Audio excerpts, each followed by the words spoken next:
Okay, ready? Marianne Burrows, DTM 3, will be speaking from the Advanced Manual Interpretive Reading. Project number 4, the oratorical speech. The purpose of this speech is for the speaker to present a famous speech using voice, gestures, and body movements to bring to life the original speaker's meaning and emotion. Marianne will be presenting an oratorical speech Oprah Winfrey gave at the University of Southern California in 2018.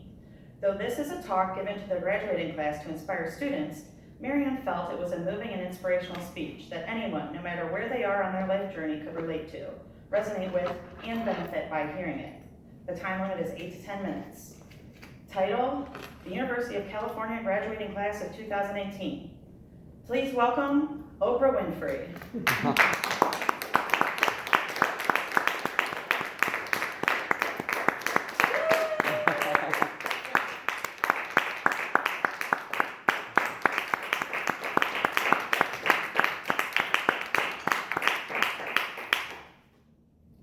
Thank you, Wallace Annenberg, and a special thanks to Dean Willow Bay for inviting me here today, and to the parents, the friends, the faculties, and our graduates.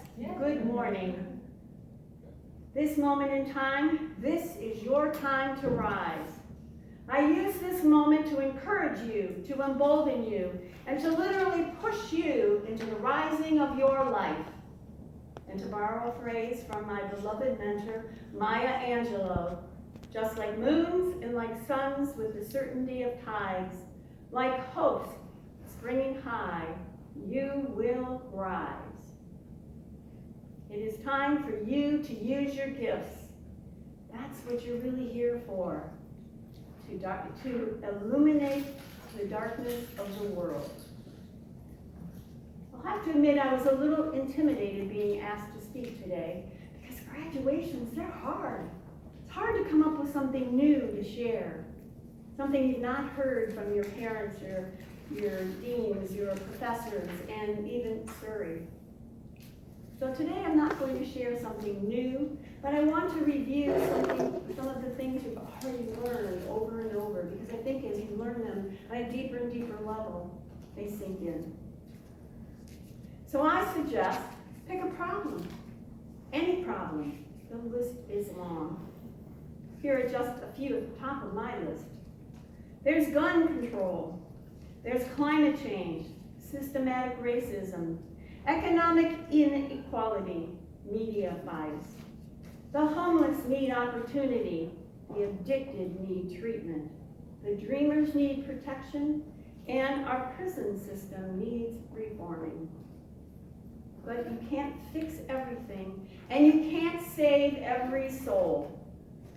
But what you can do, here and now, I believe, is to declare war on one of our most dangerous enemies, and that is on cynicism. Because when that little creature sinks its hook into you, it'll cloud your clarity, it will compromise your integrity, and it will lower your standards.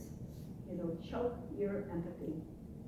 And sooner or later, cynicism shatters your faith. When you hear yourself saying, oh, it doesn't matter what one person says. Oh, well, so what? Doesn't matter what I do. Who cares? When you hear yourself saying that, know that you're on a collision course for our culture. And I understand how easy it is to become disillusioned, so tempting to allow apathy to set in, because anxiety is being broadcast on 157 channels 24 hours a day.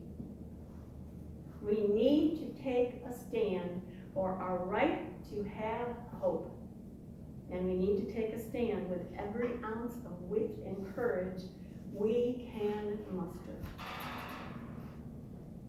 The question is, what are you going to stand for? That question is going to follow you throughout your life. And here's how you answer it. Put your honor where your mouth is. When you give your word, keep it. Show up. Do the work. Get your hands dirty. And then you'll begin to draw on the strength of the understanding that history is still being made.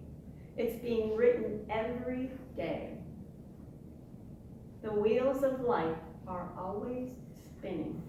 And what you do or what you do not do, that will be a part of it. You build a legacy not by one thing, but by everything you do. I remember shortly after I opened my leadership school for girls in Africa, I was talking to Maya Angelou. I said, "Oh, Maya, this school is going to be my legacy." Maya said, "You do not know what your legacy will be." I said, "But Maya, don't you understand? I opened this school and these girls, it's going to be..."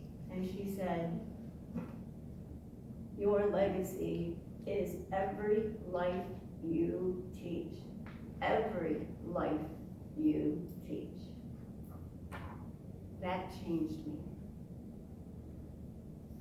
And it's true, you cannot personally stop anybody from walking into a school with an assault rifle, nor can you single-handedly ensure that the rights that your mothers and your grandmothers fought so hard to preserve will be still available for the children you may someday have.